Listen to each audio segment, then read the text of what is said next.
های امروز میخوام راجع به 3 افسانه‌ای که همراه مریض ها و حتی خود مریض ها ما رو راجبش سرویس میکنن رو بهتون بگم.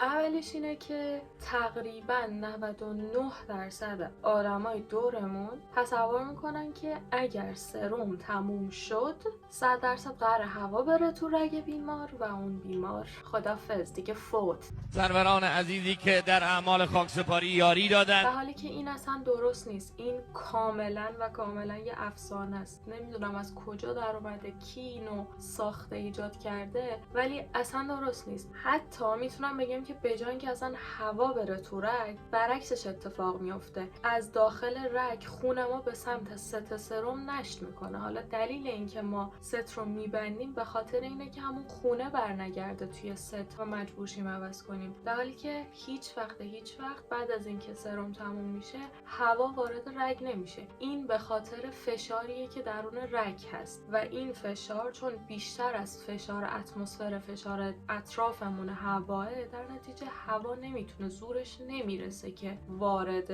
رگ بشه. شما اگه مریض شده باشین و ستتون باز باشه و اگر دستتون همجوری رو تخت باشه یا یه کوچولو آویزون باشه، متوجه خواهید شد که بعد از یه مدتی مسیر ست، یعنی اون مسیری که سرم داره ازش وارد بدن میشه، قرمز رنگ شده. این کاملا نشون میده که خون وارد ست میشه، نه اینکه هوا وارد رگ بشه. پس اینو کلا از ذهنتون پاک کنید. هیچ وقت هوا وارد رگ نمیشه مگه اینکه آقا ما خودمون دستی واردش کنیم. اگر یه روزی هم رفتین بستری شدین، اگه خودتون دیدین که سرمتون تمام شده، خیلی راحت ببندینش. همین، اصلا هیچ جای نگرانی نیست. لازم نیست پنیک کنید، لازم نیست بدوین بریزین سر پرستاری که کلی سر شلوغه، مخصوصا اگر بخش اورژانس باشه که واویلاست. اینجا خودتون خیلی به آرامی اون رو ببندین، بعدش بریم به پرستار بگین که مثلا مریض من سرمش تمام شده بود، من بستم، اگه قرار دارو چیزی بدین فلان کنین، خلاصه بیاین دیگه این تمام شده. مورد دوم اینه که مریض ها و باز هم همراه ها تصور میکنن که ما وقتی آنژیوکت میزنیم سوزنش هم داخل رگ میمونه، در حالی که اصلا این درست نیست. همچین اتفاقی نمیفته و برای این من آنژیوکت دارم و میخوام بهتون نشون بدم. یه آنژیوکتیه که اصلا باز نشده، میخوام بازش کنم.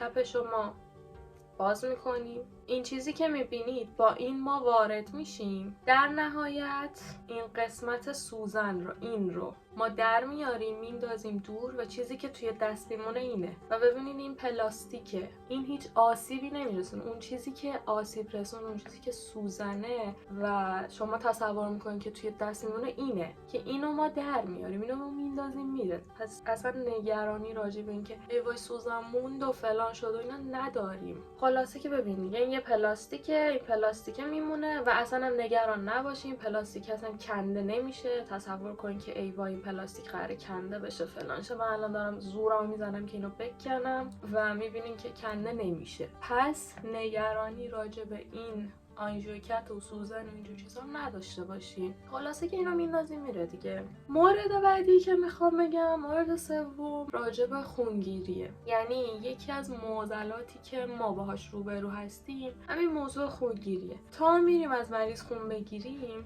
و مخصوصا اگر توی یک شیفت 2 بار بخوایم ازش خون بگیریم، واویلا میشه، اشقرق به پا میشه. هم خود مریض هم خود همراه که چه خبره، چقدر از من خون میگیریم، من الان خونم تموم میشه، ای وای میشه، ال میشه، بل میشه. در حالی که این هم ممکن نیست. بدن ما تقریبا 7 تا 8% از وزن بدن هر کسی رو خون تشکیل میده که اگه معادل سازی کنیم 4500 تا 7500 میلی لیتر از بدن هر کسی از خون ساخته شد. یعنی 4.5 تا 5.7. توی ذهنتون هست که ما چقدر خون داریم. حالا ما فرض میکنیم هر روز ما میخوایم 3 بار از شما خون بگیریم، 3 بار. و حتی من اینم میگم که ما آقا کمترین میزان رو در نظر بگیریم، یعنی مثلا یه فرد رو در نظر بگیریم که مینیمم دیگه 4500 میلی لیتر خون داره. ما از این میخوایم 3 بار خون بگیریم. 4500 میلی لیتر رو ما تقسیم بر 3 کنیم میشه 1500 میلی لیتر. بعد ما اگه فرض کنیم که هر روزی که ما میخوایم ازش خون بگیریم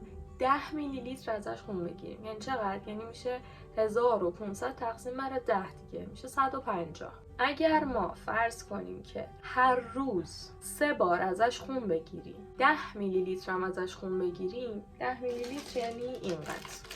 این یه سوزن 10 سیسیه، 10 میلی لیتر. حالا 10 میلی لیتر و 10 سیسی یکی معادله. یعنی حالا اگه ما فرض کنیم که از اون شخص هر روز 30 سیسی میشه دیگه، 10 ضرب در 3 میشه 30 سی. 30 سیسی یا 30 میلی لیتر ازش خون بگیریم، 150 روز این شخص نیاز داره که کاملا خونش تموم شه. 150. حالا اگر ما ماه رو هم 30 در نظر بگیریم میشه 3 ماه. این بیمار باید 3 ماه توی بیمارستان بمونه، هر روز ازش 30 میلی لیتر خون بگیریم، این خونش تموم شه. البته با فرض اینکه توی بدنش توی اون 3 ماه هیچ خونی تولید نمیشه، هیچ RBC به وجود نمیاد، اما ازش داریم خون میگیریم. اینا میخوام بگم که خونی که ما میگیریم، این الان مثلا لوله PTTه. خب مقدار خونی که ما لازم داریم که این لوله رو پر کنیم 2 میلی لیتره. یعنی ما فقط تا این قسمت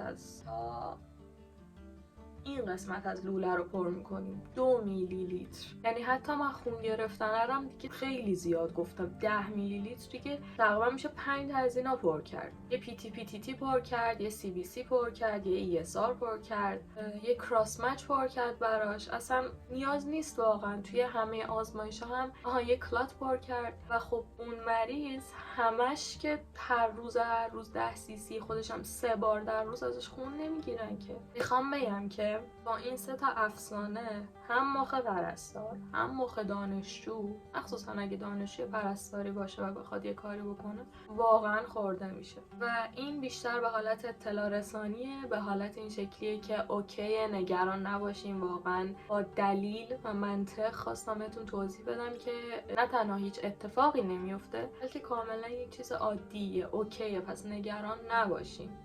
دوستتون دارم. اینقدر مخ ما بدبخت بچه‌ها دانشجوی پرستاری رو نخورین. گناه داریم، گناه. ما داریم بهتون کمک میکنیم. اینقدر ما رو بولی نکنین. واظب خودتون هم باشین. خدافظ.